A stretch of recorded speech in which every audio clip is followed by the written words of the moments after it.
Everyone's home. Hello, Alfonso. Hello, Isaac. Hello, William, Raza, Wilfredo, Antonio, Yiliu. Hello, Chandler. Hello, Stacy. I think I missed someone here. Hello, Edgar. Wow. Well, this is gonna be the last time I say hello to you this semester, right? Monday was we said the last week. Today we say the last day. How are we feeling? I think we should feel great. We should always work hard, right? Easy time, difficult time. But it seems like through a difficult time, we work together and we work hard. It's more meaningful, huh? Compare the feeling of today with the feeling we start out the semester. You can see the huge difference, right? Because we work hard. So, hello, Kevin. How are you doing? Did you have any sleep, Kevin? So, well, let's have as much fun as possible today. How about that? So we're gonna go over the last two sorting algorithm, and then I'm gonna show you some fun videos to watch about sorting, and then we're gonna do the review, right? And then during the review, feel free to grab the microphone and help our classmate learn. And as you help your classmate, I want to offer even more extra credit today. Okay, so that's how we do it today. So review.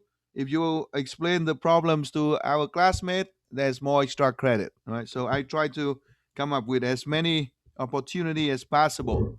Okay, let's finish the sorting. So last time our session we were done with the shell sorting, right? We were done with the shell sorting. Did I show you the video for shell sorting, everybody? Probably not yet, huh? Let me show you that video so that you can see. So again, before I show you the video, right? What are the things that we're gonna look for on the video, everybody? We want to see that, shell means what? Shell means insertion, right? But we, split it into small subarrays, and we're going to split from n divided by 2, and then we keep, splitting down, right? And every time we split, we want to make sure that, all the subarrays are sorted, right? And then after that, we merge them together. Okay, so I want to let you watch about 2 or 3 times so that we can analyze together. All right, so now here we go. I'm going I'm gonna start. Let me know if you can see video and if you can see sound okay. And let me share screen right now. Let me share application, computer sound, optimize frame speed. All right, here we go. 1, 2, 3.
Okay, so that was the first round, right? Super Mario, SpongeBob, Alien coming to us. Anything that can recall you.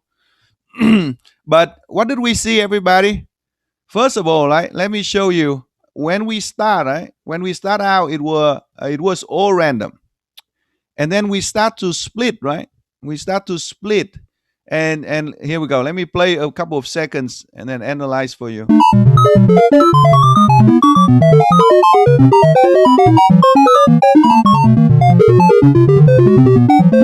So what is it doing right now?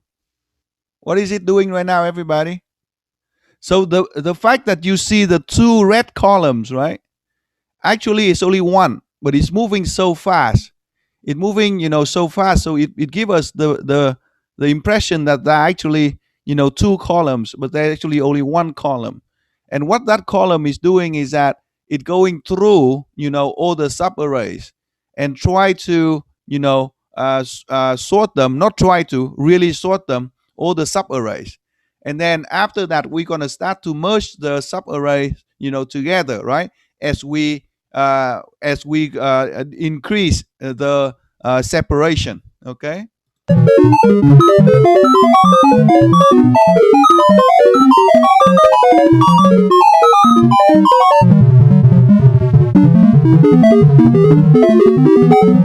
So this is when we are merging the subarrays, right, back to the original array, and now it is, almost sorted, right? When it goes really fast, that means it's landing all the element down back to the original array.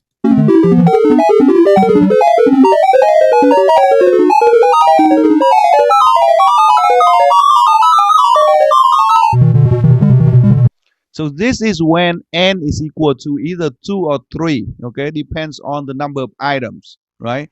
And then when n equal to 1, that's when we do the last round of insertion. This one should be about n equal to 2 or 3.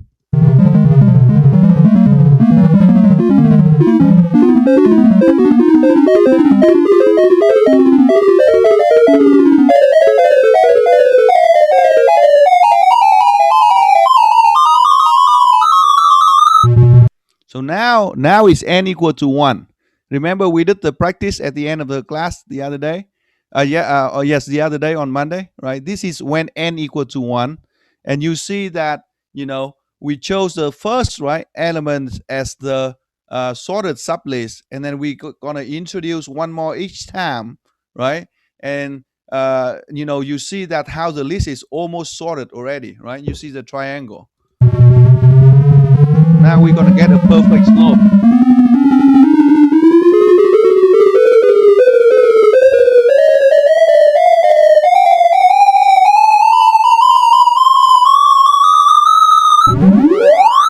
All right. Okay. You like the feeling of being in a theater?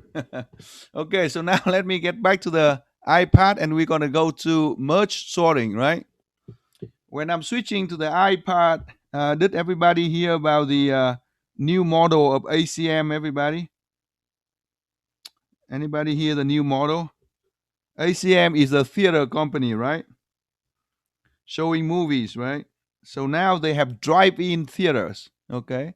So you just drive in a big theater, stay in your car, or you can sit on top of your car drinking and eating. And AMC, sorry. Yeah, I'm keep thinking about our student organization, AMC, right? And you watch the huge screen like in a parking lot. So that's a new solution.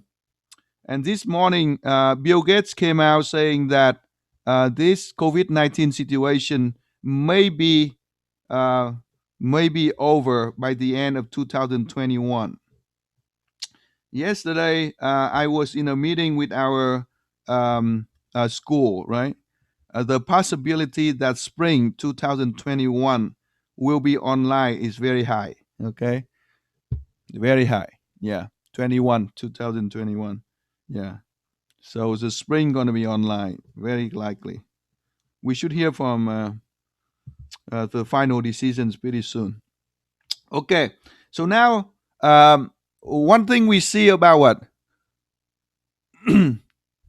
one thing, yeah, he's supporting a company in South Korea, and that company, I think, um, signed a contract, couple of billions of dollars, and promised to produce 100 million doses of vaccine already. Yeah, that's what he did. So now, last time we talk about insertion, right? And then we talk about shell, and we start to see the idea of divide and conquer, right? That's the most important thing. So merge is another divide and conquer approach, okay? And in the merge one, oh, by the way, I'm sharing with you all those keywords, right? Those are the keywords that I came up with when I was in school. I always try to have one or two keywords for each of the algorithms that I learn in school. I try to keep, one or two example for each data structure that I learn in school so that I don't get confused. So if this works for you, please keep that. So for merging, right? The idea of merging is this. Okay, before talking about merging, let me take a step back, right? The two sorting algorithms we are learning today is merging and quick sorting, right? So now merge and quick are two very fast sorting algorithms. The main difference between them is this. When I was working in the lab in Berkeley, UC, right? UC Berkeley, right? Um, what we did was that we first has to come to a decision whether to use merge or quick sorting. And the difference is that if you are using merge, right, you have a better consistency. Okay, if you use quick, there's a chance that you get the fastest sorting algorithm that can outperform merging. However, quick sort, can must rely on luck also, and we want to analyze, how it relies on luck. When it's lucky, it's super fast, but when it's not, it can be slower than the worst sorting algorithm. Okay, and I'm gonna have video showing you, how it works. So here we go. Let's start with merging first. Okay, so for the merge sorting, we order the value by two steps. Number one, we recursively dividing the list in half. Right. So this is the dividing step until the sublist has only one element. So we keep dividing recursively, repeatedly, until there's only one element in each of the sublists, and then we recombine. Are we all good now? So the two keywords here, number one I gave you is that recursive dividing, and step number two is merging. So those are the two main operation of this algorithm, right? Before I explain the steps for you, I want you to take a guess here, right? What part is more important? Is the dividing or the merging is more important in this algorithm? What do you think, everybody? Is that, dividing or merging is more important? Who want to guess here? Which part is more important? It can't hurt. Dividing, merging, dividing. Anybody else? Both? No, you can't say both. You can't say both. which one's which one's more important? Hmm. Okay. Oh well. The name is merge sorting, right? So merge is more important, right? The name is merge source, everybody, right? Okay. All right. I hope you had fun there. All right. So what are the steps? The first step is what? The first step is to roughly divide that into equal, right? Equal parts. And then we just keep going. And then, we just merge. So those are the two steps, right? There we go. So next one, let's go to the next. Here we go. So let me give you the big picture, okay? I always want you to have the big picture before we analyze a problem. So now, if we talk about the two steps, right? So here's the big picture. This is how merge source is done, and in this picture here, you see that if we draw a line right here, right, we can see very clearly that there are two operations. On the top, that's where we are doing the dividing, and at the bottom, that's where we are doing the combining of the elements, right? So now let's go to the top first, and let me explain to you what's important in there. First of all, when we talk about dividing, what if the list has an odd numbers of entries, right? So the rule is this: it really doesn't matter if you have odd or even. Okay, you can put the extra element either on the right or on the left. However, we have to be consistent, and the reason is, if we are not consistent, we cannot write recursive functions, right? This is what we learned from assignment 3. Everybody agree here, right? So in this case, we say, well, just keep it on the right side. So for the first original list, right, we're going to divide that like this. On the left side, we have 3. On the right side, we have 4. Everybody's good? The additional element, let's say 90, we keep on the right side. So now we're going to deal with the left and then we go to the right. However, we got to, be consistent with our convention, saying if there's an extra element, it's going to go to the right. So now for the sublist on the left, right, we're going to divide by, extra element we push onto the right side. That's why on the right we have 65 and 7, and on the left we have 305, right? And we have to continue until each sublist has only one element. That's where we stop, right? So on the left was done right here, but we're going to continue because the right side still have 2 elements. So now we split right here. So we have 65 and 7. Everyone's good now? Yeah? So now we got to look on the right side. Now it's easy on the right side, right? Because they are all even. So now there's one element in each. We are done with dividing. Okay? So dividing basically just have to deal with the one if statement, and then we just keep, looping until, there's no more than one items in a sublist, and we are done. So now for the merging, right? This is most important part here. So now for the merging, what we do with this? What we do is that we say, now we're going to go from left to right. Okay, we're going to go from left to right. And we have 305. So now we want to merge 305 with nothing. So there's nothing to do, right? So this is done. So now land down to 305. On the right of 305, we have 65 and 7.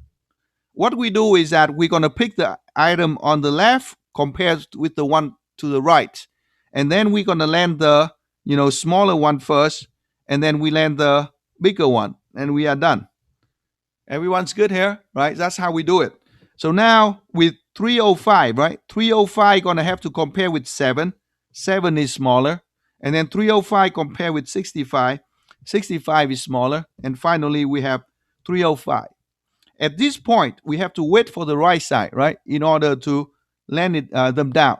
What you want to pay attention here is this, everybody. You notice that we have, step by step here, right? Here we go. We have this temporary, step. And in this temporary step, we have one and another temporary, memory storage. Over here, we have another temporary one, right? Only when we are done, we really get back to the final. So this is another characteristic of merging. You need to use more, temporary memory. And in Java, we have no solution for this. But in C++, right? In C++, we just have to use move semantic. Okay, move number 2, and it is behind smart pointer. Then we don't have to move any data at all. We just have to arrange the pointers, right? And redirect the ownership. And it always fastest in C++. Now for the right side. For the right side, we have 9 and compare with 220. So 90 compared with 120. So 90 first and then 120. Same here, 8 and then 110. So now 90 compare with 8, right? Then we land 8, okay? And 90 compare with 110, we land 90. Are we all good, right? So 8 and 90s are done. 120 compare with 100, we're going to land 110, right? And then the last element is 120, okay? So now let's do this, the last merging here, and then see what we're going to learn from this. 7 compared to 8. 7 compared to 8. there's only one comparisons, and we were able to land 7 right away. So now let's pay attention to this detail here. One comparisons, and we were able to land 7 right away, right? And then 7 is done. So now we say 65 compared with 8, we land 8. 65 compared to 90, we land 65, because 65 is smaller than 90, right? So in order to land 65, we have to use 2 comparisons, right? 2 comparisons. So now 305 compared to 90, the first comparisons, right? So 90s, we land 90, right? We land 90. 305, the second comparisons, we compare with 110, we land, 110. 305 compared with 120, third comparisons, we learn 120. And then finally, after 3 comparisons, right, we got 305. So locally, right? Locally, we see that the best case for a local element in this case, right, was 1 comparisons for 7. However, 305 took 3 comparisons to get there. Are we all good now? So that gives us a hint for the worst and the best case of merge sorting. Okay. So here I give you more example here to see the number one, the idea about always need to have a temporary array whenever we want to push the sublist back into a bigger list, right? And then another this is just explanation of everything that I show you. So now this is another diagram to show you that, look at this one here, right? For number 1 and number 2, it took only 1 comparisons to land them right away. Okay. However, for the number 8 here, it took how many? 1, 2, 3 comparisons in order to finally land number 8. So imagine on the left side, right? We have all the, for example, on the left side we have 2, 0, 2, 4, and 6, and on the right side we have 1, 3, and 5 and 7. Are we all good, right? So this is going to be using the maximum, the number of comparisons, okay, in order to land all the items, and it's going to be the worst scenarios here. Okay, so now we continue here, and I give you more and more example, right? I have video to show you, but let's finish the quick sorting, okay, and then we compare both of them with each other. It's much easier to see, right? Well, how about this? Let me show you shell separately also, and then later on we have more comparisons. Okay, that way you can digest better. So now let me play the shell sorting for you. Okay, shell sorting. Here we go.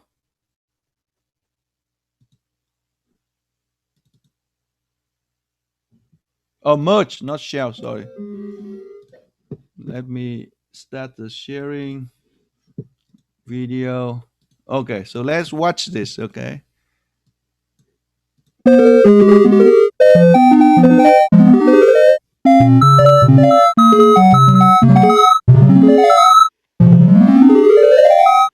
My first question here, that anybody saw the dividing? Anybody saw the dividing, or it happened so fast that we could not even see it? Anyone? Oh, you saw it? Okay, good eyes. Okay, and then it start to do the combining right away, right?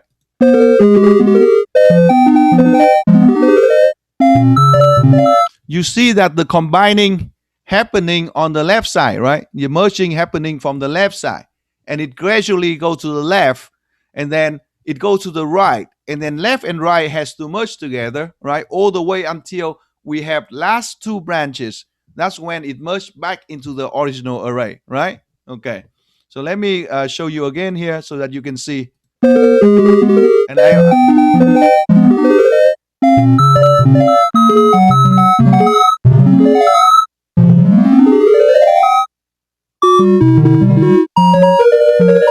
you see that it go from left to right, right? And then it merged, and then it's gonna keep going left to right. Okay, I'm gonna let you watch the whole clip this time.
Wow, there we go. Was that good? Yeah. If you wanna watch those videos again, I can always up. I already upload them on Box for you. You can go here, everybody. Box. I upload all of them for you here. Box dot net.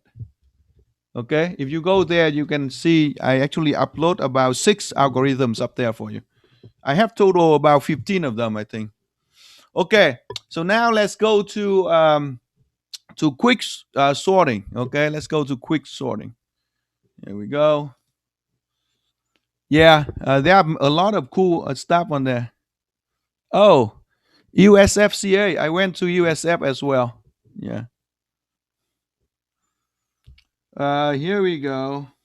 So now let's get back to the my iPad, right? Let's get back to my iPad, and then we're gonna keep switching back and forth today because I need to show you the videos. Hope you don't mind. Okay, so here we go. Let's go to quick sorting, right? This is the one that's a lot of people are curious about. And this one is not easy to explain everybody. However, I already create everything ready to explain this idea to you. All you need to do is just to follow and let me know if you have questions, okay? And then I can explain this thoroughly for you. All right. So now, again, uh, so the only thing that we need to pay attention to quicksort is the idea of the pivot. Okay, if you put the pivot at the right place, you get lucky. If you don't, then sorry. And actually, we can control luck, everybody. When you go to your company, right? First of all, we are not going to use any sorting algorithm. Doesn't matter how many we learn in school when we go to work. Okay, going to work is all about understanding the problem, right? Knowing what the problem is, all the characteristic of the problem.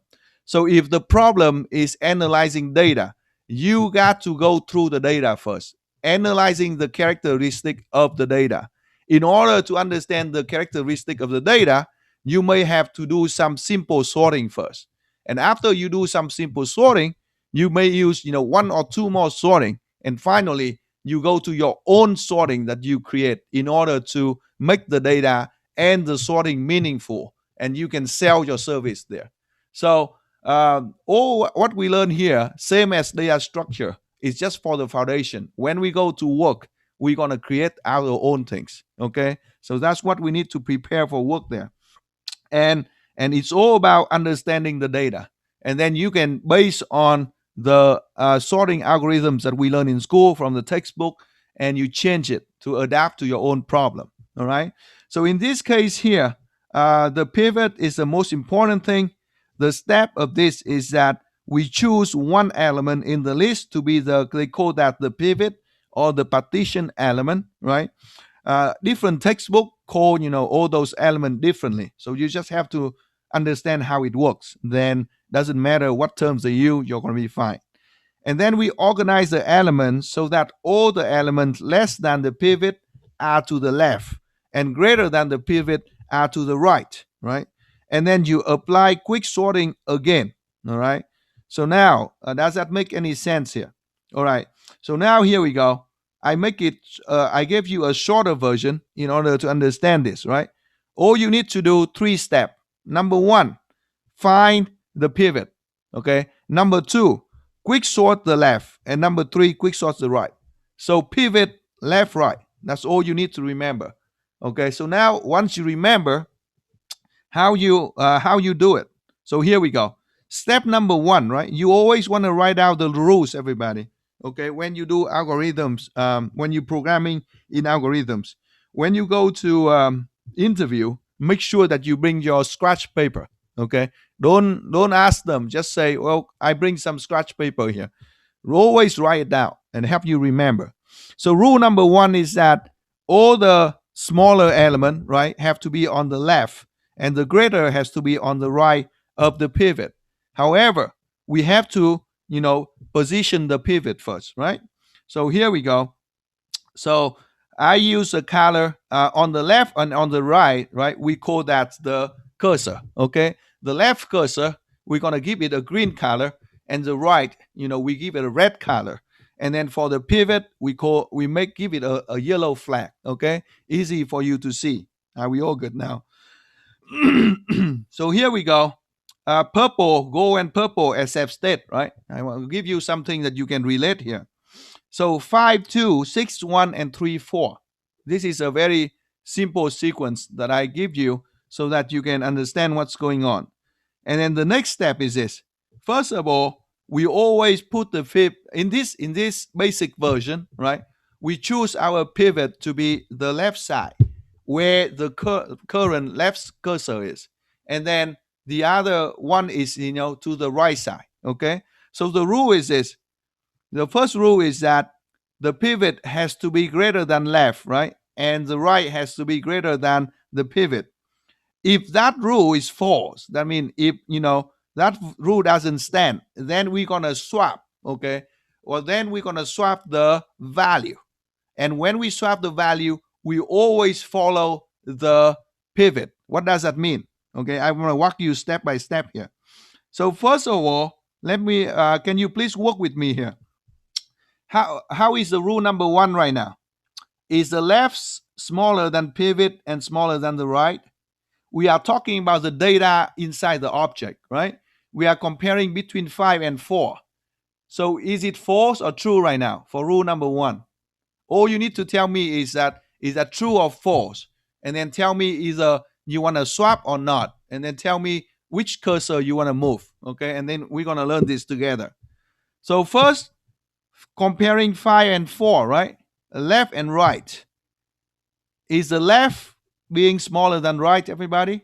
No, right? Then it's false, right? Okay. So now it's false.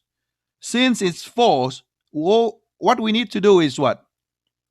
We're gonna swap the value, okay? We're gonna swap the value between 4 and 5. However, we have to remember this. Once, right, we say that I have the pivot on the left, that means the pivot at this moment will be stuck with that value. So when we swap, right, the pivot gonna move with that value. Are we all good? Okay. First, so the pivot gonna move with that value because the goal of quicksort is that we always try to find the final position for each value. Are we all good? So the pivot gonna be stuck with number 5 for now. So we swap 4 and 5, right? That means we are swapping the value, okay? And the pivot gonna move with it, all right? So that's what we see here.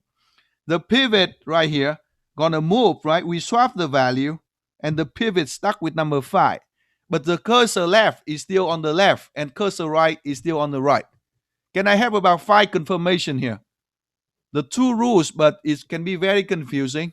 Please give me 5 confirmation if you got follow this, okay? All right, so everybody follows, okay, right? Okay, the pivot, still straightforward. Okay, so the pivot stuck with the value. So now, in this scenario now, we have 4 smaller than 5. What do we do? When smaller than 5, is the rule number 1 false or true? Is it true or false? Left, so it's true, right? If it's true, okay, then what do we do? What if it's true, then we're gonna move the cursor. And when we say move the cursor, right?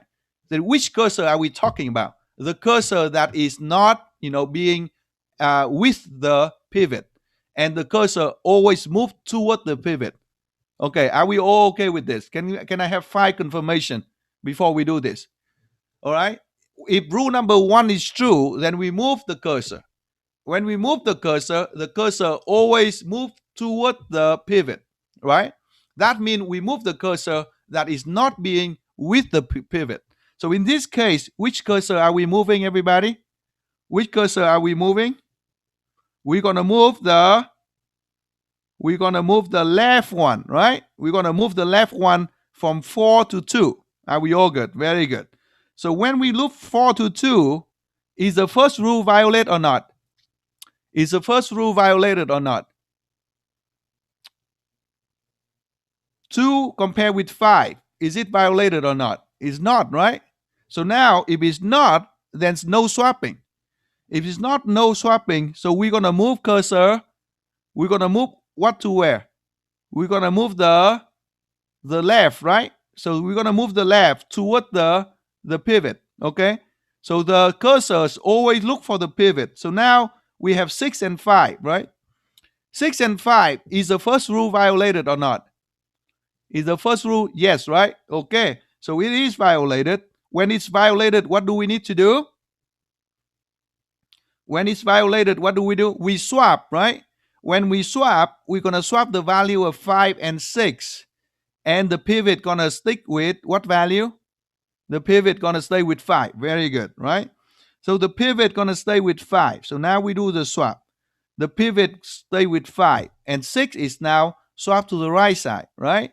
So now, with this one, we observe that we have, the right greater than 5, which is mean rule number 1 is not violated. So the cursor gonna move toward the pivot. That means we move which one? We move the right cursor, right? And currently on 6, right? So it's gonna, the right cursor gonna move to 3. Here we go. So now 3 and 5. Is rule number 1 violated? 3 and 5. In this case, yes, right? So it is violated, right? Violated, so we have to do the swap. So now 3 and 5 swap again. Everyone's good, right? So left cursor, right cursor, 3 smaller than 5. So left cursor now gonna look for the pivot, right? So left gonna move to what? Left gonna move to 1, right? Are we all good? Left move to 1, and 1 is still smaller than 5. So left gonna move to the right. So when the two cursors, right, find each other, when the two cursors find each other, that's when we have the first number, right, to the final position. Everybody's good now, right?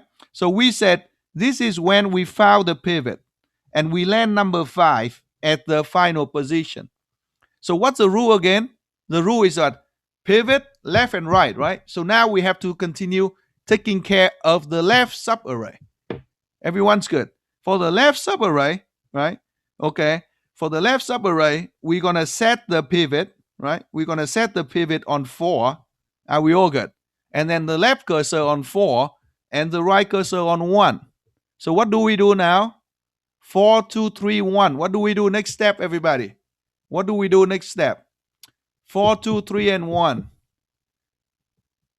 Let's be quick here. What do we do here? 4, 2, 3, and 1. We check rule number 1, and rule number 1 is false or true? It's false, right? So we swap, that's right. And we swap, so we're gonna swap, between 4 and 1, right? So now we have 1, 2, 3, 4. When we see that it's already sorted, right? That means the cursor left gonna just keep moving towards the right, right? So left gonna move to the right to the 2, and it's still okay.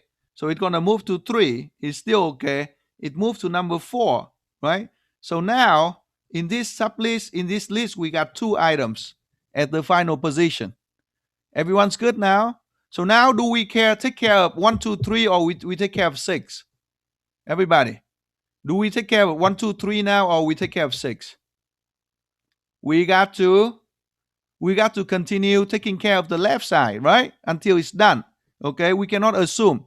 So now we set the pivot right and left, and then we check the rules and we see that the right is greater than the left.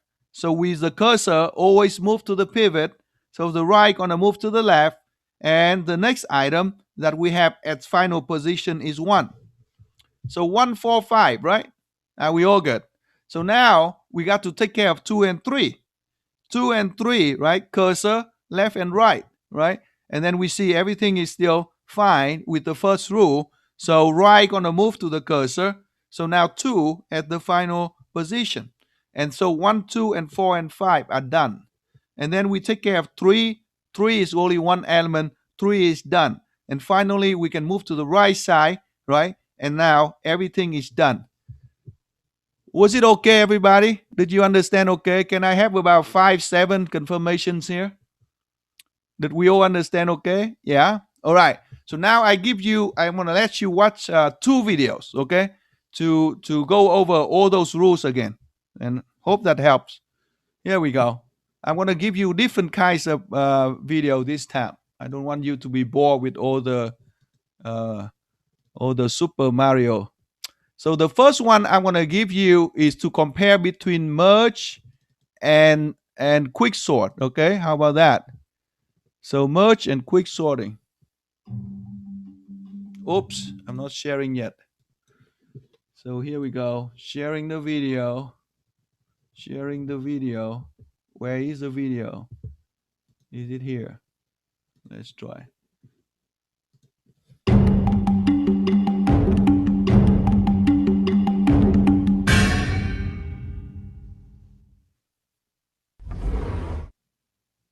Let's assume the left half of our input somehow miraculously gets sorted. And so does the right half. Can we use this to quickly reach a fully sorted list? Note that simply interleaving the 2 sequences doesn't work. Instead, we'll employ a more clever technique called merging. We compare the first 2 elements and remove the darker one. We repeat this again and again until one side becomes empty, and then simply remove what remains. This process produces the elements in sorted order. Now our robot will perform this merging algorithm. Being short-sighted, it must bring the objects close to its eyes.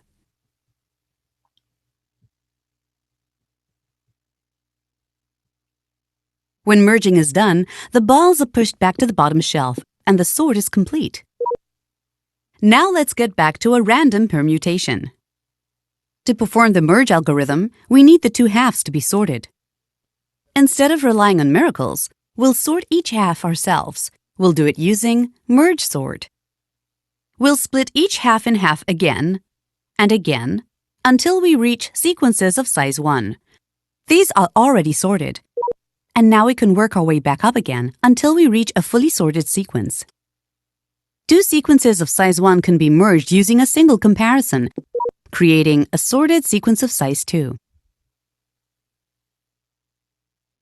Now that we have 2 of these, we can merge them into a sequence of size 4.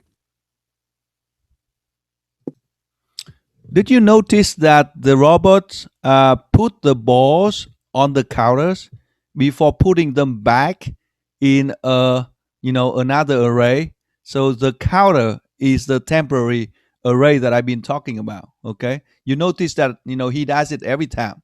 I don't know that he or she probably eat. And so on.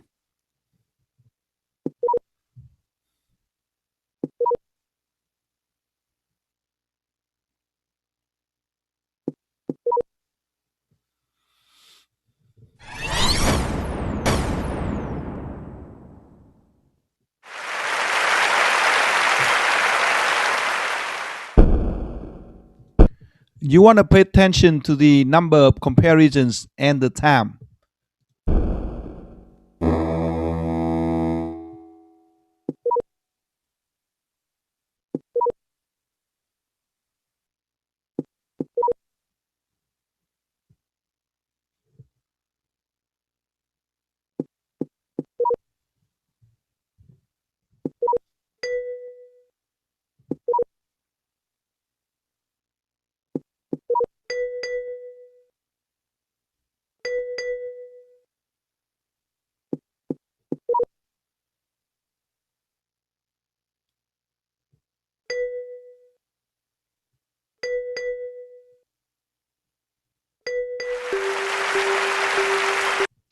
You notice here, this is when Quick got lucky, right?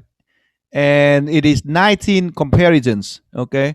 But for the next one, when Quick is not lucky, you're going to see how many comparisons that he's going to use. And that means the efficiency of the algorithms, right?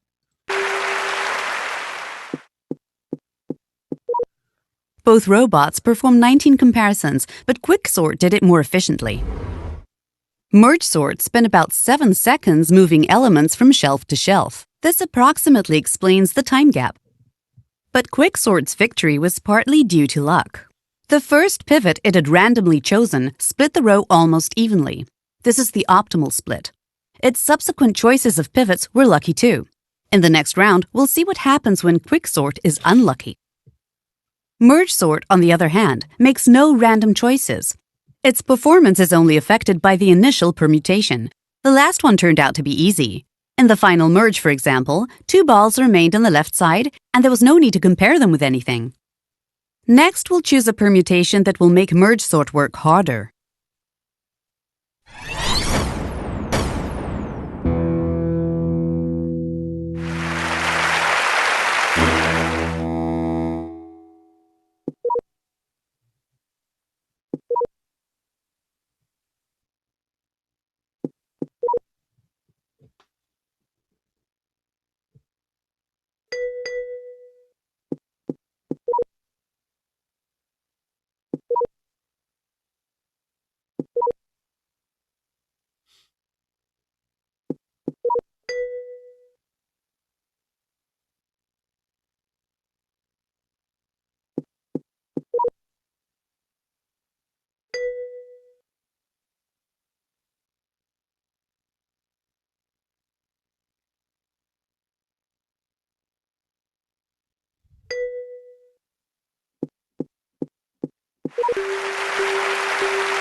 So that was 33, right? Okay, so how about comparing merge with a slower merging sorting algorithm, right? So bubble is almost like insertion in the reverse way.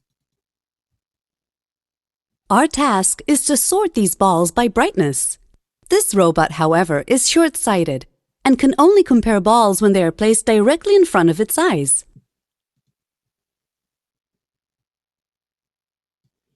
Bubble sort compares every adjacent pair of balls, moving the brighter ball forward.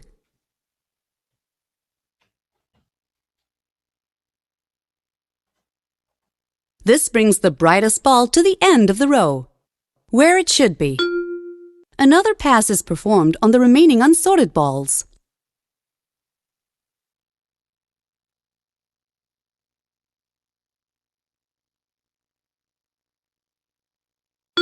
And so on.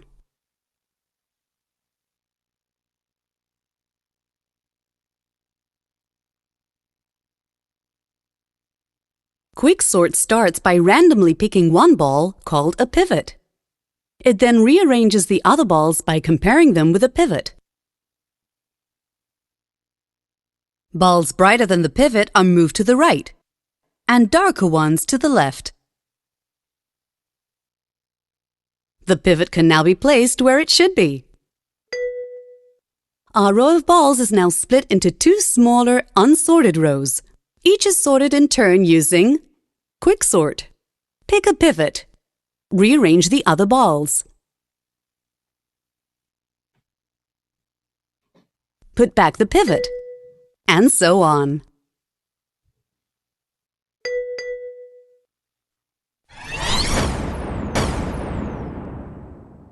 Oh boy.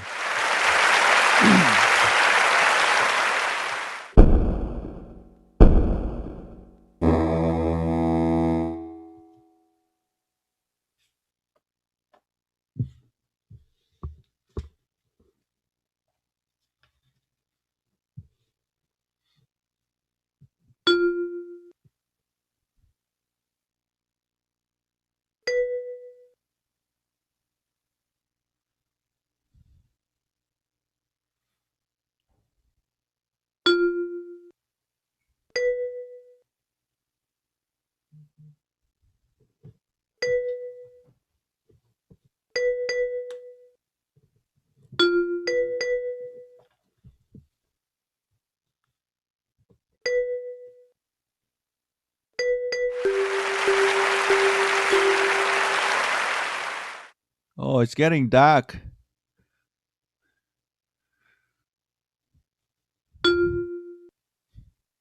Still not done.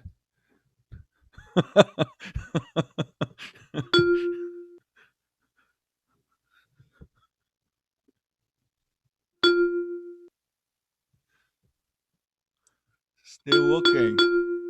Oh, finally. All right. I hope you had fun with that, everybody. So now let's do our final review, okay? Let's do our final review. Let's open our final, everybody. Very consistency, right? Very consistent, right? All right. That was Bubble. Okay. Let's do our review, everybody. You want me to go, from top to bottom order, or is there any specific order you want me to go through, everybody? So here is the review document, right? So let's see what we got here. Um, First of all, is there anything new, everyone? Or we cover everything in the packages. That's mean in 2 days, right? I mean, given 2 days, you should be able to look for the. You should be able to get everything done yourself, right? Can I have a confirmation here that everything has been covered? Everybody, please. Was everything covered? Yeah. Nothing, outside of the material, right? So I hope so. That's good. We did well, everyone. We got everything done this semester. This is excellent. So now for A, right? Let's see how many A's we have here. From A1 to what? A1 to A1 to A7. A1, A2, A3, A4, A5, A6, A7, B1, B2, B3, B4, B5, B what? B5. That's it, right? B5. Okay. If you want to volunteer to help our classmate review and also earn extra credit, please let me know as soon as possible. Okay. I want to make sure we get everything done. So I'm going to just keep going from top to bottom. But please, number one, if you want to do it, please, interrupt me. Number two, if you have any question, please feel free to interrupt me anytime. And let's review together. That means let's make sure that you work with me as well. Is that okay, everybody? Yeah. So now let's do A1. All right. Let's do A1. Please explain in detail Scott Meyer's point.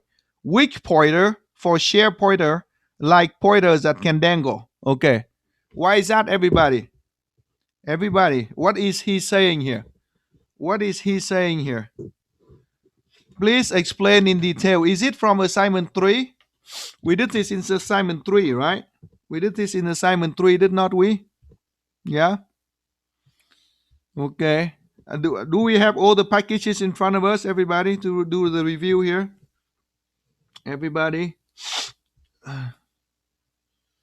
And then if we go to the README file, right? If we go to README file, we see that, um, the first question, A1, is in modern C++, right? Package number 9, right?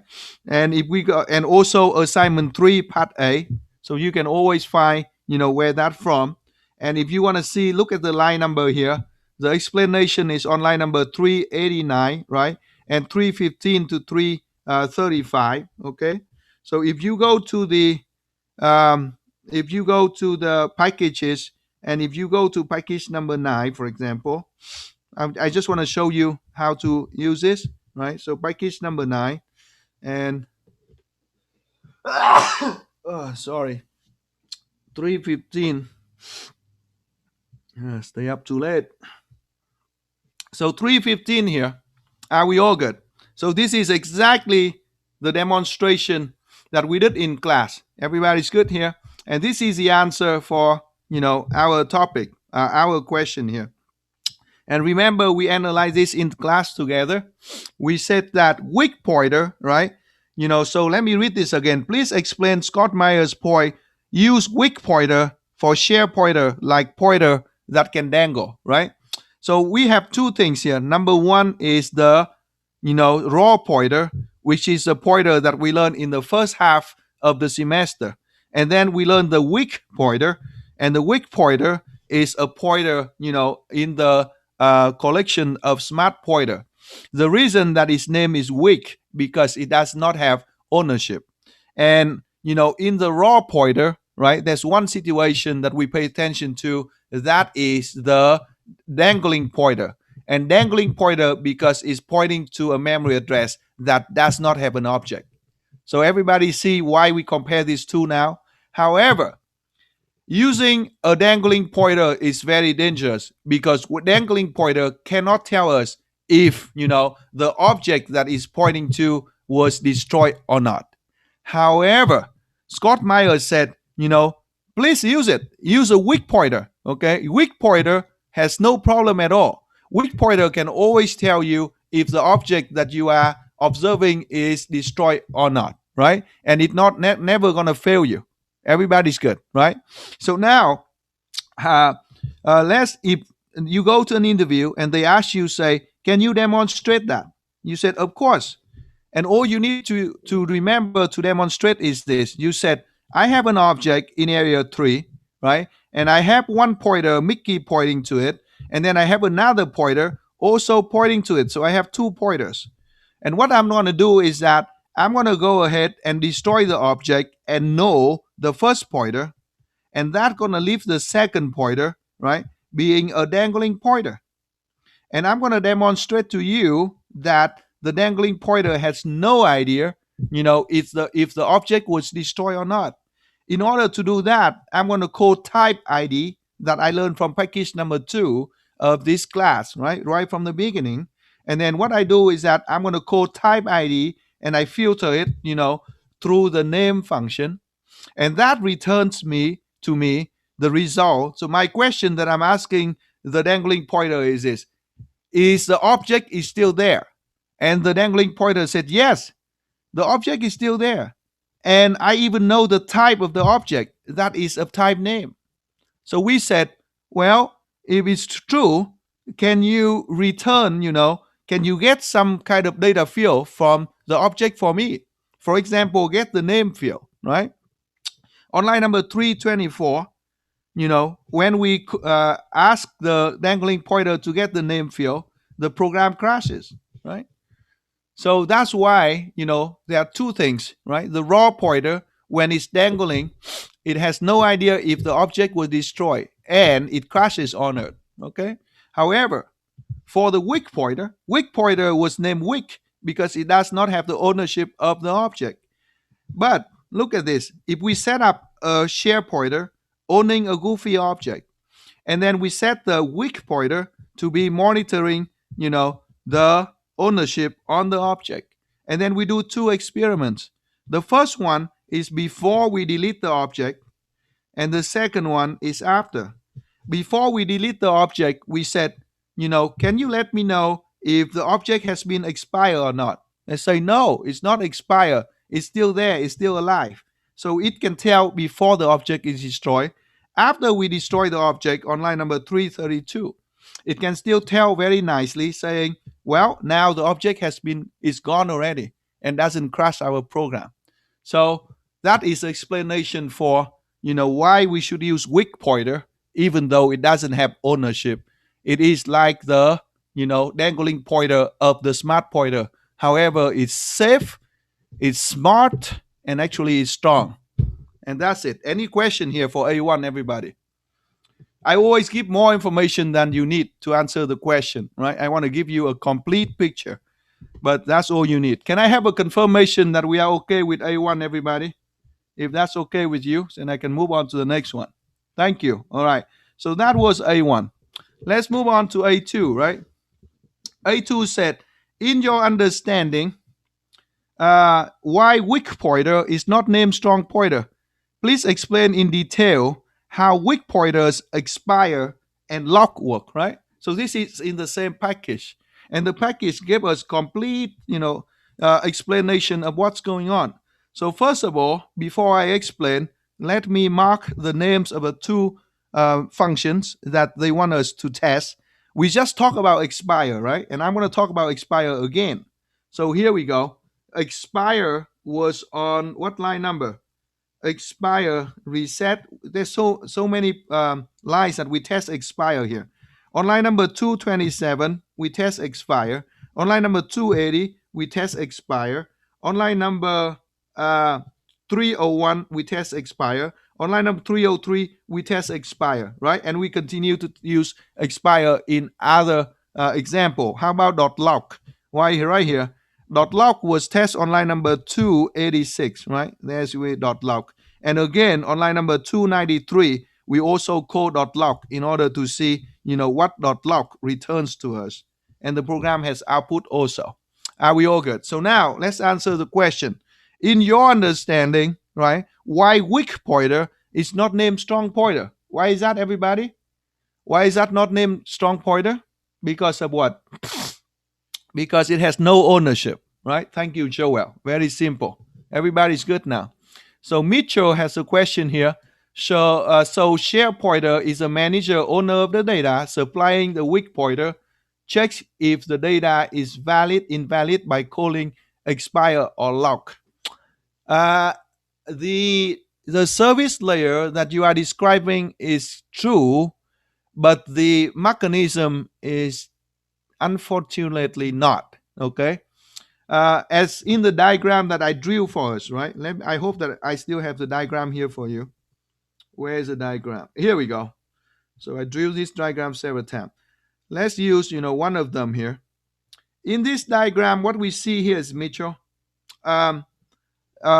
once, right, we only use the share pointer to initialize the weak pointer. Remember, I gave us this, a double quotes here, right? We only use a share pointer to initialize the weak pointer. And after that, there's no trace of which share pointer that we gave to the weak pointer. Everything is gone. The only thing left is this here, very important connection to the control block. And the control block is what tells us information about the object. Are we all good? Okay. So the weak pointer, right, has all the cool functions, expire.lock and other function, so that it can work with the control block. And it's gonna from there indirectly, return information about the object to us. Are we all good? There's no connection with the share pointer left. Very good questions there. I'm sure that's gonna help everybody, kind of review as well. So now for the expire function, right? The expire function is telling what? The expire function is asking whether, right, the object is expired or not. That means whether the object was destroyed or not. Everybody's good. So when it say, it's false, that means the object is still there. And when it returns true, that means the object has been deleted, right? For the other object, .lock. What does .lock do, everybody? So I did two experiments here for you, right? Let's look at line number 293 output first, right?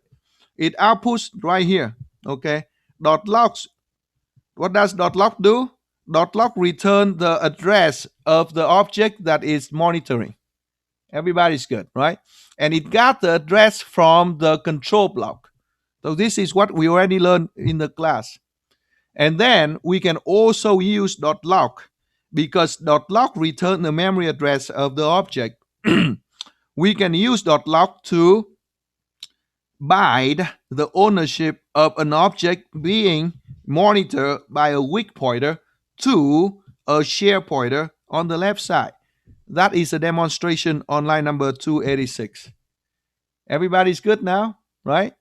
Doesn't it create a new share pointer that makes ownership of the current object? It's binding. is binding, is feeding, is feeding the it's feeding the constructor of the share pointer with an object, and then on that object it creates ownership, and it gives that ownership to the new share pointer. Everyone's good now, right? We got to understand everything that happens in the back. Remember last time we learned lambda expression, right?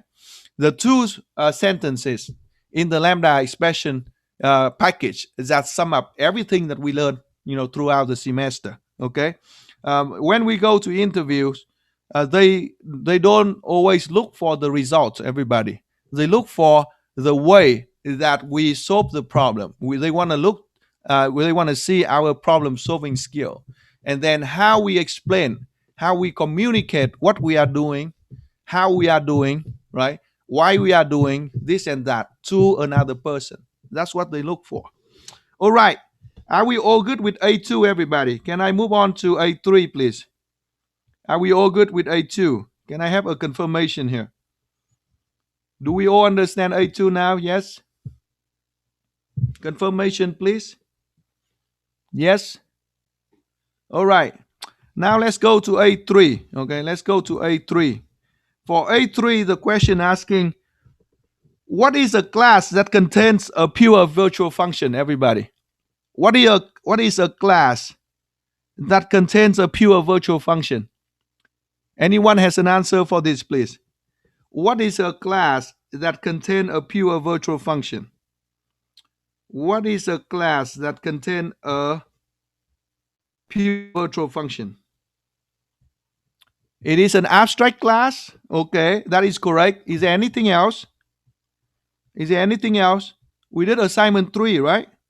If there's a class that has one pure virtual function, then what is it?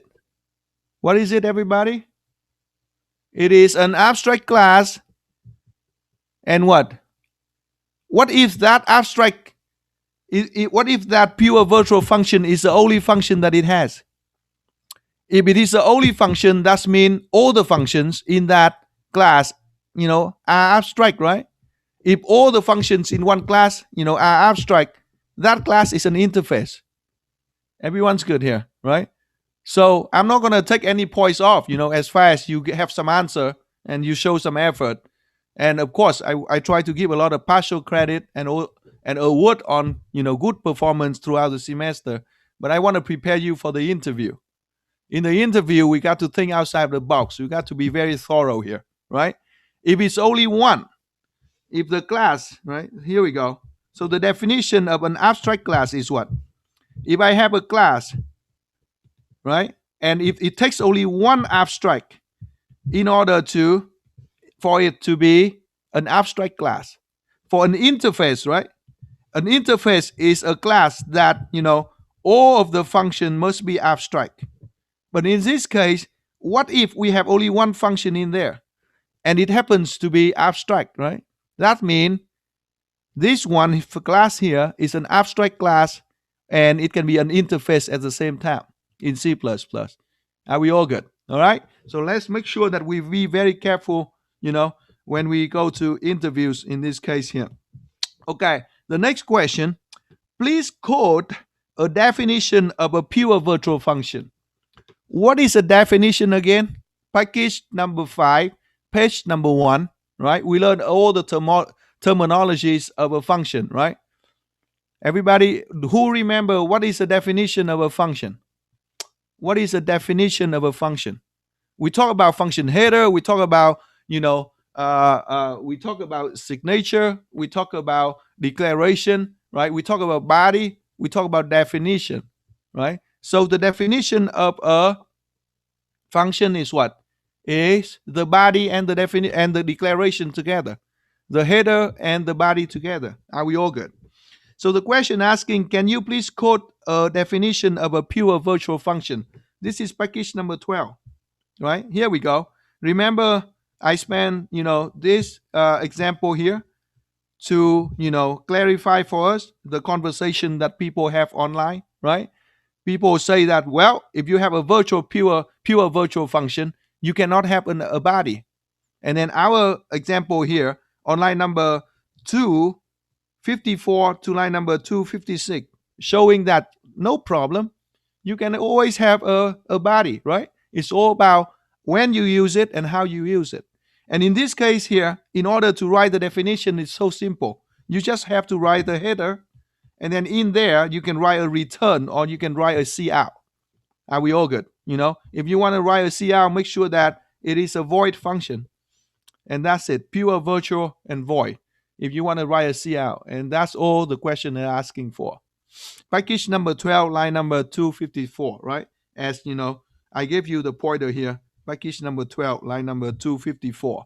Also, we use this idea a lot, in package number 10, line number 65 to start with, or in assignment 3, part B and part C. We did, use, pure virtual function and giving the body for, how many functions we work with in assignment 3? 9 of them, right?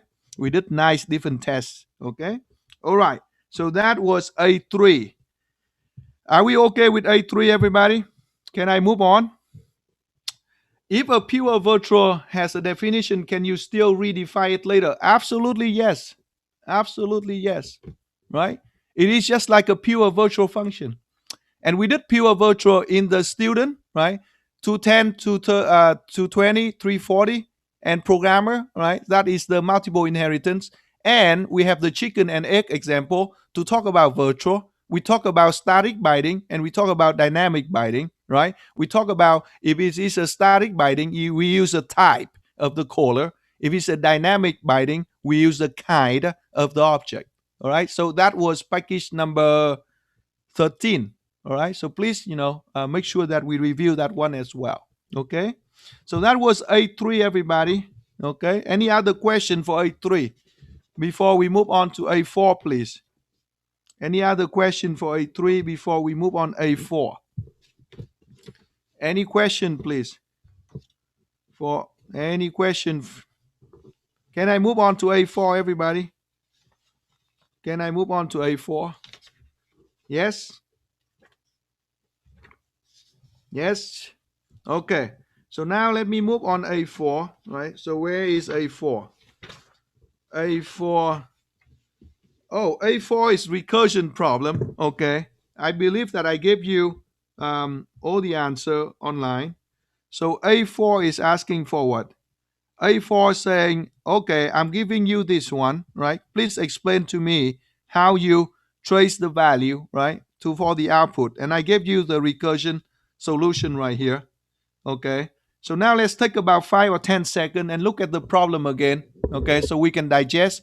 Any classmate who want to get extra credit explaining this problem? Any classmate?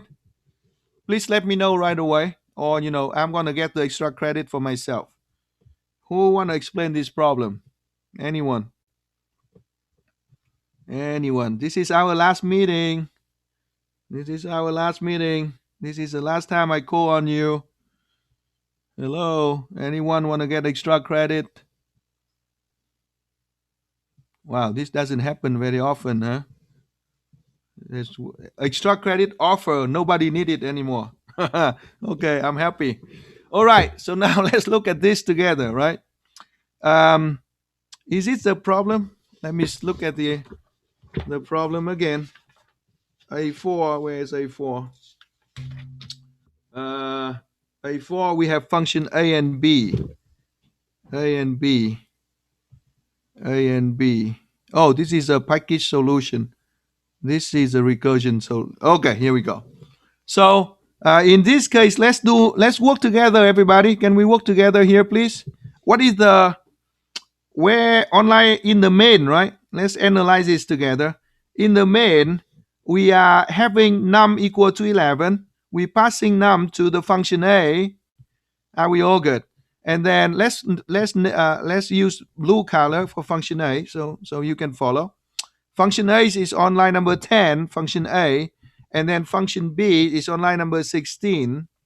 What is the base case for A, please? What is the base case for A, please?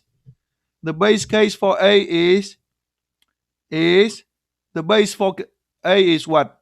Is smaller or equal to 1, right? Smaller or equal to 1. So when it is not the base case, we're going to have a call to function b. And remember that when we call function b, we're going to pass in n, subtract 2, right? So now we get to function b if it's not the base case. And then what is the base case for b, please? For base key, so this one, right? This is the base case for, thank you, Joel, thank you, Alfonso, Edgar, and everybody.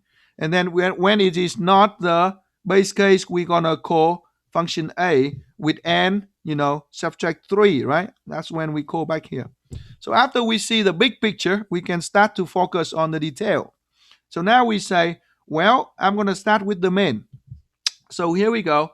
In the main, this is the main. And in the main, we on line number 24, as I gave you here, we are calling A with 11. So now we call A with 11. When A equal to 11, it is not the base case yet. So we're going to move in function A. And then on line number 14, right, that's when we invoke function B with, 11 subtract by 2. That means n equal to 9. And then B gonna call A with n minus n equal to 6. And then A gonna call B with n equal to 4. And B gonna call A with n equal to 4. Subtract to 3 is 1, right? On line number 20. You notice on the right side here, right? I gave you very thorough answer on the right side, analyzing each step. So if A receiving 1, that means A is hitting the base case. Are we all good? A hitting the base case, and the base case here is n smaller or equal to 1. So at that point, it's gonna return 1 for the activation record on the top. And then at that point, we're gonna pop the first activation record, right? And when we pop that, right, we're gonna get back to function B. In function B, when n equal to 4, that means n is not equal to or small to or equal to 3. So we got to use the function online, the formula on line number 29, right? 20, okay? So we apply this one here on line number 20. Oh, I gave you line number 20 here. Everything's given to you, right? On line number 20, we are returning n, and n is being equal to 4 right here, right? In the runtime stack, times with the return from the previous, from the previous activation record. That is the 1 right here, right? So 4 times 1 equal to 4. And then we get back to function A, right, with n equal to 6. When n equal to 6, we are not using 11, but we use a formula on line number 14, right? So now on line number 14, we have, 6, right? And then plus 4, that's the previous value. We have 10. And then we just continue the same. If we are returning to B with 9, then we have 9 times with the return value with 10. That's 90. And then we go back to A with the value of 11. So we're applying the formula of 11 plus the returning value, which is 90. So it's going to be 101. And 101 going to be the return that we get in the main. That's why the output is 101. So we have package number 12. We did assignment 3, right? We did, 4 recursions with and without the helper. So this one should be, pretty straightforward to us. Is there any questions here that I should answer, everybody? How are we doing with this one? Who understood this one? Who is comfortable with this? Can I have a confirmation here, please? Oh, okay. We are all good with this, right? Thank you so much. So now let's move on to A5. Okay. So A4 is done. Let's move on to A5 now. A5. Okay. So A5, can I have a question for you right here? A5 saying each lambda has 6 different portions, right? Different 6 components, 6 parts. Can you name 5 of them and check, the optional one? If I guess this question here, right? What should I do, everybody? I know that the 2 non-optional, right? Those 2 that not optional is the capture list and the body.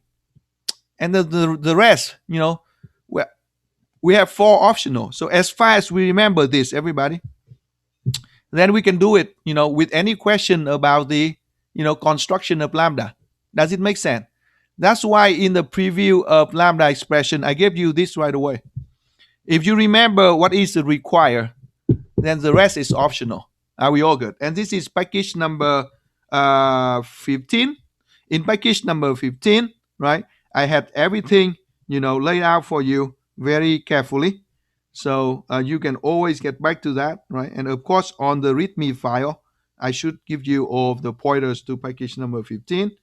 In package number 15, right, after the preview here, remember I explained to you right here, right? The the simplest lambda. Here we go, right? This is the reason why I explained to you on line number 551, okay? So on line number 551, I point out here as the first thing. Capture list and, body. Those are two non-optional. And then I went to Microsoft, developer network, and I give you the full definition. At the bottom here, I lay out all the 6 items, right? All the 6 components here. They are also on the diagram, very easy to read. And here we go, the 4 optional and the 2 that are not optional. So if we remember this, there's no way we can get this question wrong, okay?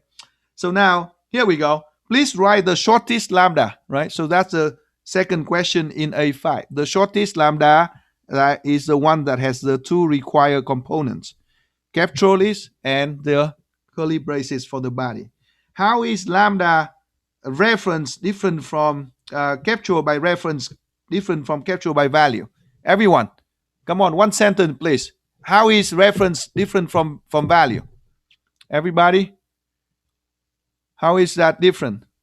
Everyone, one sentence, please. How is capture by reference different from capture by value? How is it different, please? How is it different? One sentence, please. Who can type faster here? Who can type faster here? What capture by value? Right? One easy way to answer this question is what? We just put what? We just put deep versus shallow copy. That's it. Are we all good, right?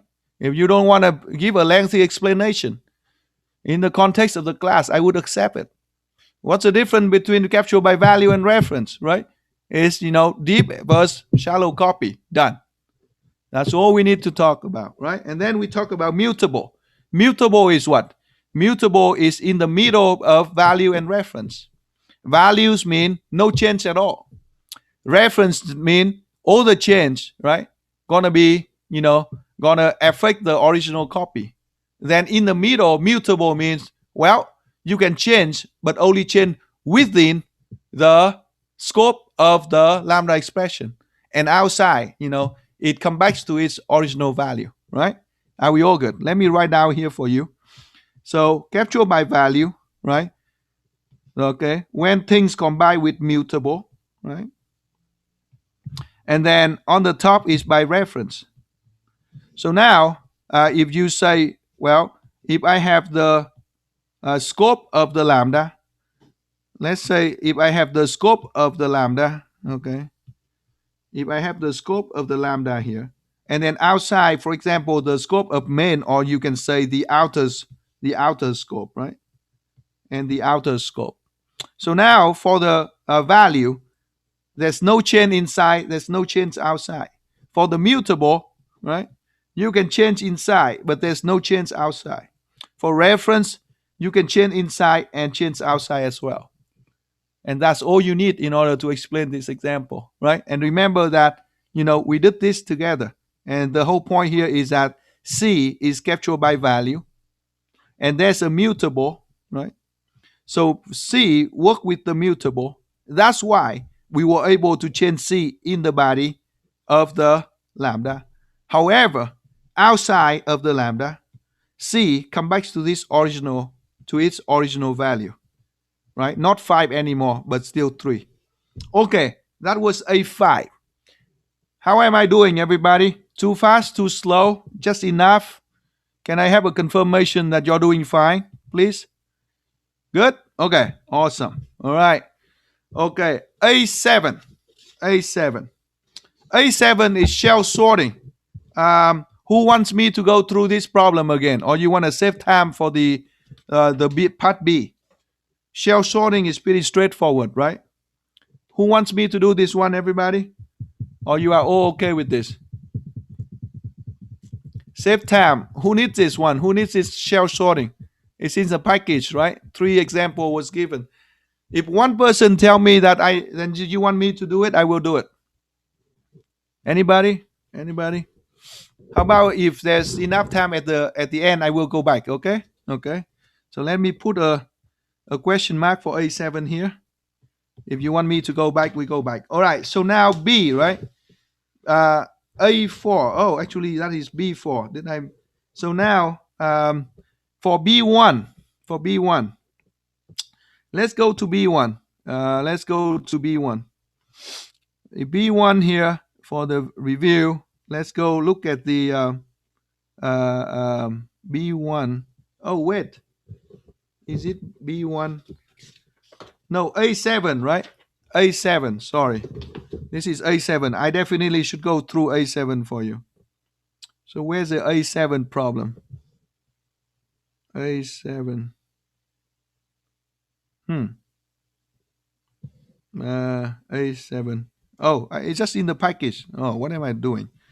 A7 here. A7. So A6, that's where I should put the question. I'm sorry, guys. So A6 is where I should put the question, and A7, we do it right now. Okay. So A7, let's do it together.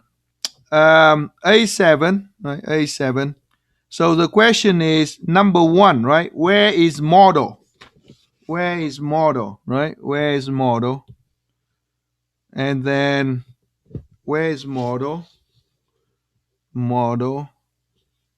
Okay, where is model store, everybody? Where's model store, please? And the reason for it is what? Where's model store and the reason for it, please? Where's model store and the reason for it, please? It is 4 because it's global value. Excellent. And now narrowing, right? Is it for A or for B? It has to be for A. And the reason for it to be for A because it is not initialized yet, right? It is uninitialized. Okay. Now for the second question is laptop object, right? So we look for laptop, right? And we want to see where is the laptop object. Laptop object. Laptop object. Okay, so here is a laptop. The laptop itself is a pointer. Where is the laptop object, please, everybody? Where's the laptop object? In area 3, right? And it's in area 3 because of what? Why is it in area 3? Because it was created using keyword new, dynamic memory allocation, right? Okay. So we are doing so well now, right? Before, it was a problem, right? Lambda explain.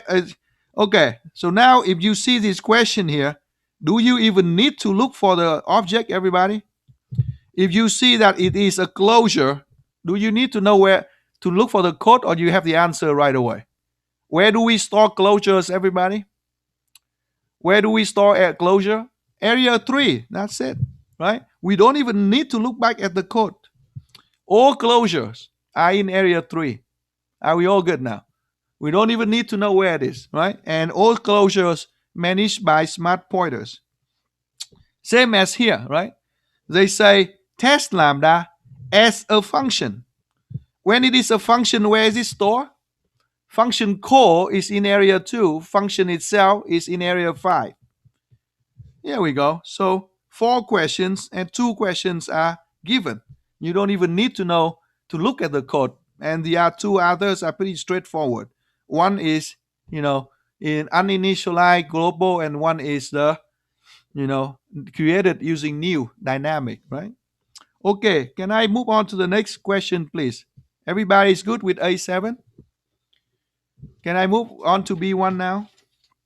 Can I move on to B1, please? Yes, right? Okay. So for B1, B1, we just learned it, right? But I want to make sure I go through B1 for you then. For B1, you know that I gave you the full diagram, right? Oops, this is a code. This is a diagram. Are we all good now? But now let's do the analysis together, right? So for B1, what do we need to do for B1 again? We need to go into the lambda and we need to see what the outputs are from 1 to 5, right? So now let's look at this together.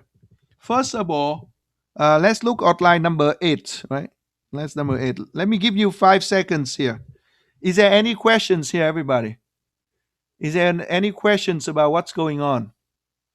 This is what do we call this, everybody? This is an, when we have a lambda and we make the call immediately, we call what? We call it an immediate lambda call, right? Okay. So immediate lambda call on line number 8. Are we all good? So let me use a ruler to, and then let me try to use a highlighter in this case to make it easy for you to recognize things. So we have 3 portions of this lambda, right? We have the capture list, we have the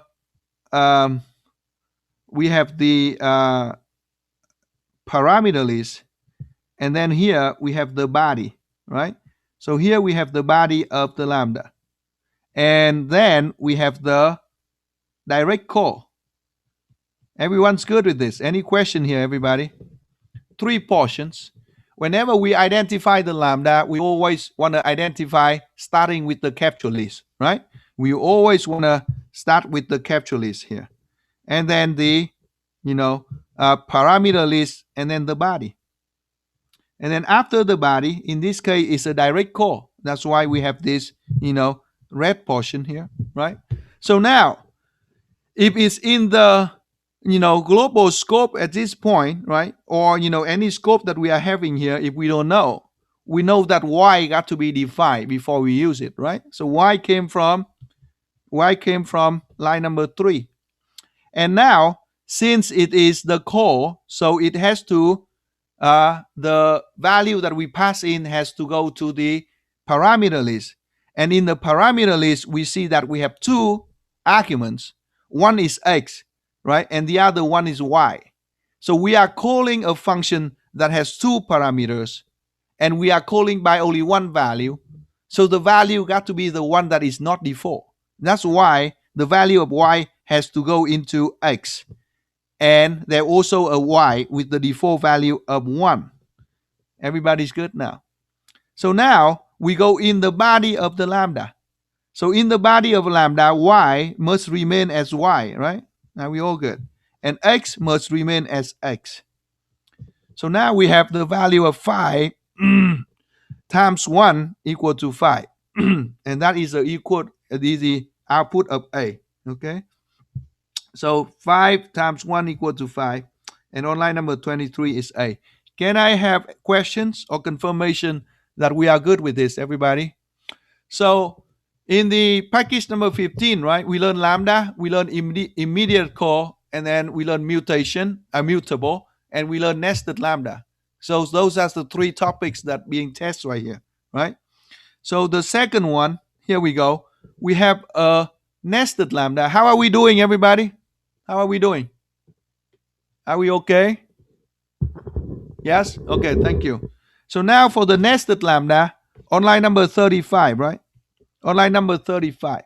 Again, we want to identify the lambdas. And the rule is this, everybody. You always want to go from outside in, okay? You want to go from outside in. So let me use the highlighters again and try to highlight the, lambdas for you. So for the outer one, I'm going to use a blue color, okay? So here we go. We have a capture list, right? And we have a parameter list. Are we all good? And then we have the body. The body goes all the way to the end here, right? We have the body. This is almost same as an example from our package. And then we have an immediate call for the outer lambda. Okay. So for the inner lambda, I'm going to use a green color, right? Again, lambda always start with the capture list, right? So this is the inner lambda. This is the parameter list, right? And this is the body of the inner lambda. It goes, it goes to until right here before the core. And then X here is the core of the inner lambda, right? That's it. So once we can see the scope, we can trace the value. Are we all good? So if we go from the outside here, A, right? Let me use the little pen here. So A has to go into the parameter list. And in the side the blue lambda, right? Then X has to be X. X has to be X. And now we go into the green lambda. In the green lambda, if we this is an immediate core, it has to go into the parameter list. And now in the local scope, if the parameter names y, then inside it has to be y. And here we go, the calculation, right? 5 mode 17, right? If we don't remember mode, modulo, make sure that we review that, and then subtract with 7, right? As equal to -2. Okay, so that gives us the second answer for b equal to -2. Now let's tackle the last one, right? That could be the most difficult one, but actually it is not, everybody, because I made it easy for you if you recognize it, if you understand it, though, right? We can only use hint, and we can only use the help if we understand the help is there.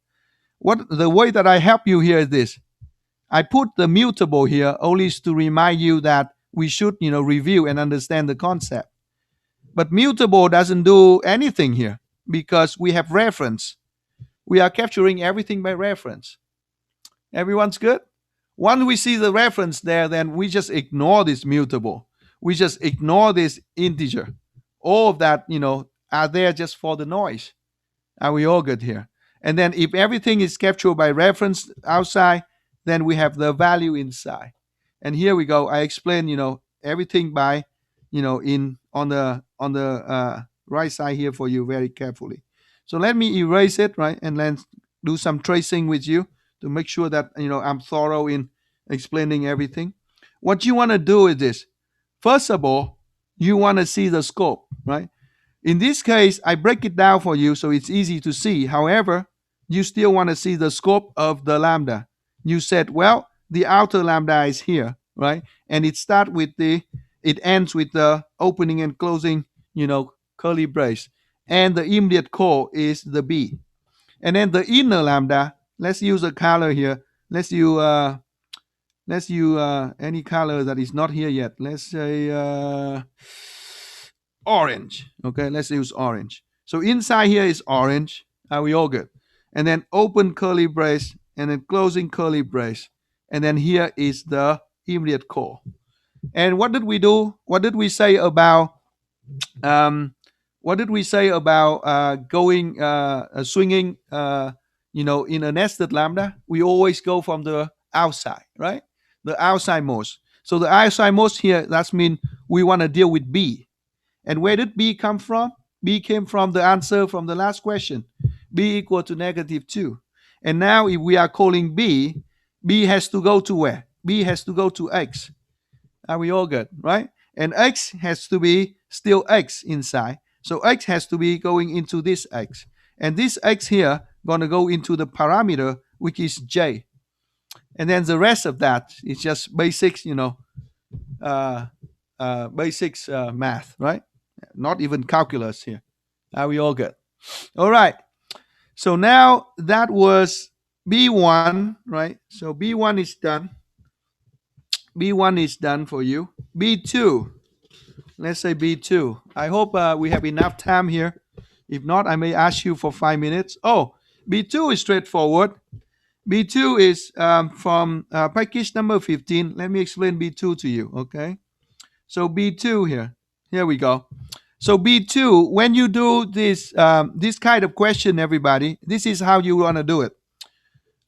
There's no memorization here at all, right? There's no memorization at all. First of all, I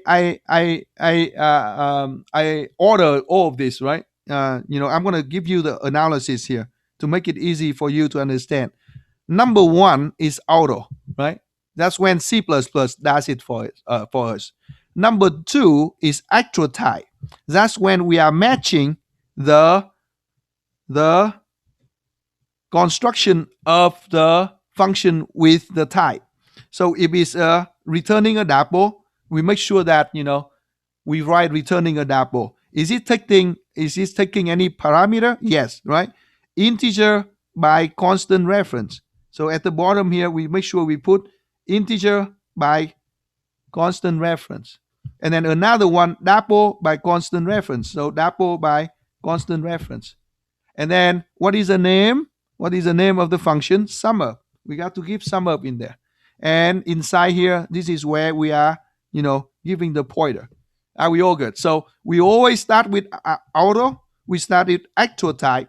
And then we go to function, right? Function object is the idea behind uh, lambda expression. And for function object, we know that the construction, right, is very clear. And it is the same as using. Remember, you always connect this. If you are writing that one, you know that it's the same as using because that's modern syntax. And if we think about using as the modern syntax, you know that the difference between using and typedef is what? Using give you the type. Typedef give you the pointer to that type. That's why we have a pointer right here. That's how we remember that. And typedef is the old style mapping, so it does it just like actual type. Here we go. If you connect that with actual type, you see, well, return double, parameter list, the same as parameter list, right? The type, the same as type. It's the same as actual type. There's no difference. And using going to be the same as, the function. That's it. You group the, a traditional with traditional and modern C++ with modern C++. So here we go. The same using syntax. Very nice and neat that we use in function. And then on the left side, we just give the type. And when we need a pointer to the type, we just put a star. And that's it. And that is for B2. Okay. Absolutely, there's no memorization. It's all about understanding the logic. B3 is smart pointer. Okay, B3 is smart pointer. So B2 is done. B3. Let's go to B3 here. Oh, we should make it B3. What a semester. All right, give me some cheering here, everybody. I want to make sure we make this. So B3, B3, B3. Okay, so B3, this is the overloaded situation, right? And remember when we start out with lambda expression, starting with function pointers. I said whenever there's a problem, we go back to actual type. All right. So before we solve this problem, we try to understand what the problem first, right? The problem is on line number 5 and line number 9, we have the same function name, but they are totally two different functions for the fact that they have two different signatures. That means they're going to have two different addresses, right? So now, why are they different? The difference is right here. One is taking a string as a constant reference. The other one is taking a double as a constant reference. If we are using auto, right, it's not going to work because auto give us no chance to specify what kind of parameters that we are taking. So we have to use actual type. And actual type is right here on line number 16 and 17. Actual type give us matching of the string, right, of the returning type. So they are still the same, right? They are referencing two different functions but of the same name. So we can't differentiate yet. And finally, actual type give us the parameter list. That's when we can, differentiate the difference between those two function pointers. And that is B3. Okay. So we notice here that, each of the question in the exam, the answer is very short if we know it. Very short. It's all about knowing and just, give things back to me. That's the same thing that I, gave to you, and that's it. B4. B4. Are we doing okay, everybody? We are at the two last one, okay. We should be able to make this. B4. All right, let me explain B4 to you. B4 saying this. Oh, B4 is B4 is package number 9. B4 is package number 9. Here we go. First of all, let me show you what B4 is asking, and then we're gonna analyze the problem, right? So B4 is asking this. Oh, this is the answer already. So let me read the B4 question for you. Where's the B4 question? B4 question. B4. All right. So B4 is asking for what?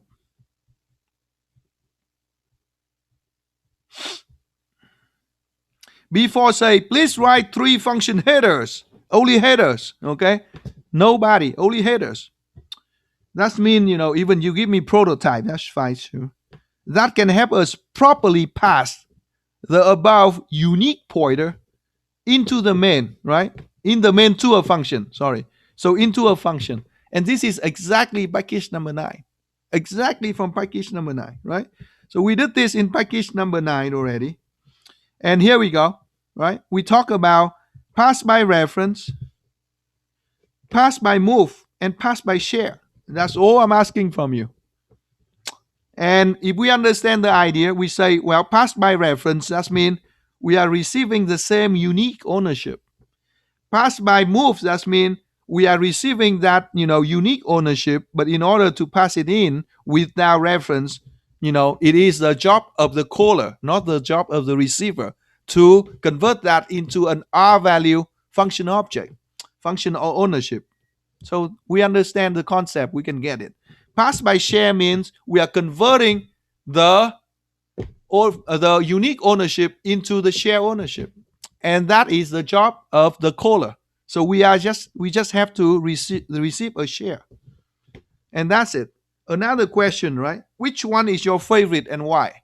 Which one is your favorite, everybody? Which one is your favorite? There's no right or wrong to this question, right? It's just about the application of it. Exactly. You say, well, I like this one because I like to create a game server. So I'm going to use the share, pass by share. And the reason for me to use pass by share because I want to, start out the server as a unique owner, right? As uniquely owned, but I want to have the flexibility to convert that into a share server at any point. Or you say, well, I'm interested in, online shopping, right? Shopping carts and online transaction, credit card transaction. I want to make sure I clean all the trace, all the information after the execution.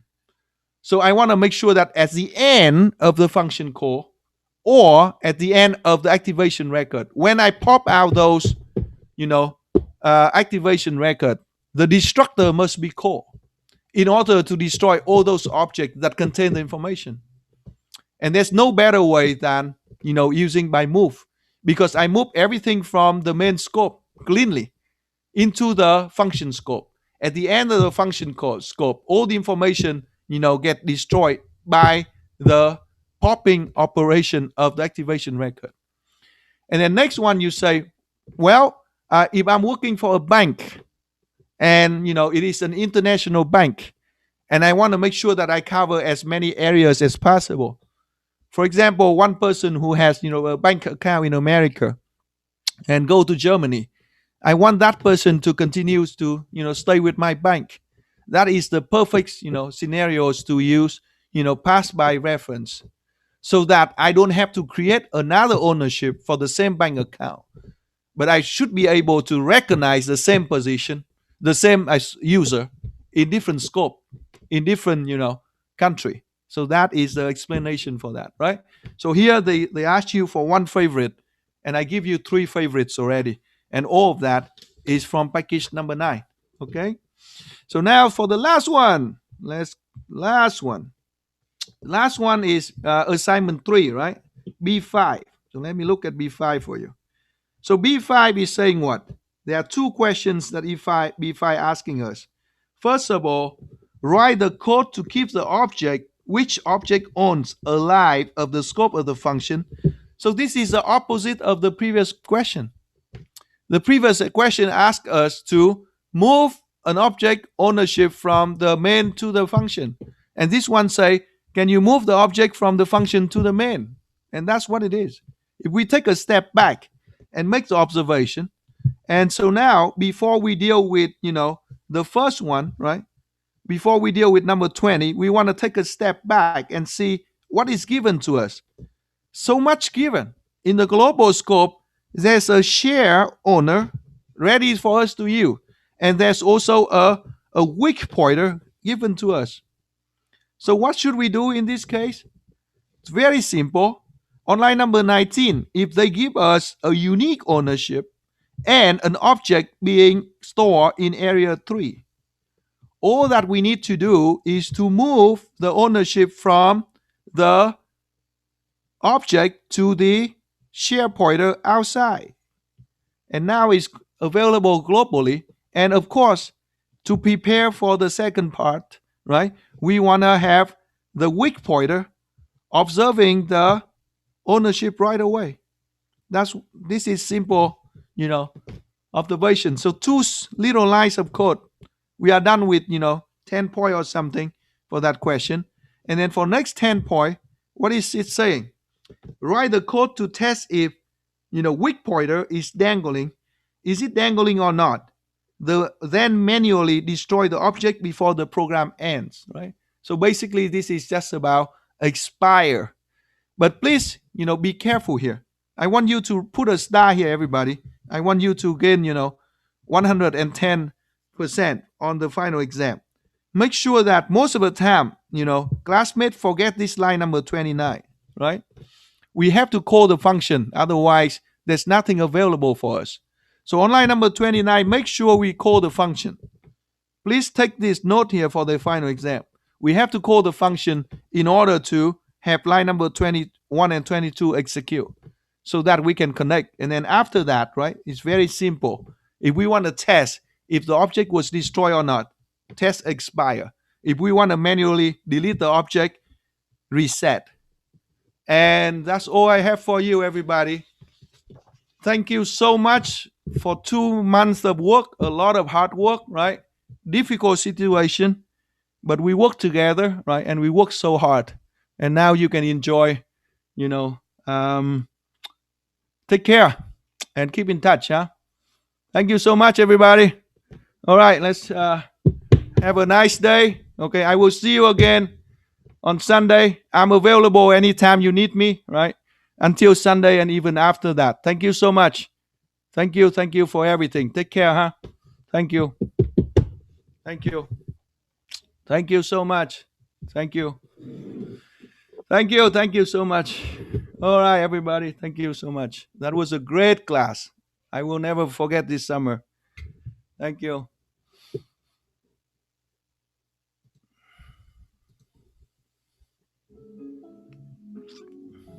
Thank you. Take care. Thank you. Thank you so much. Thank you.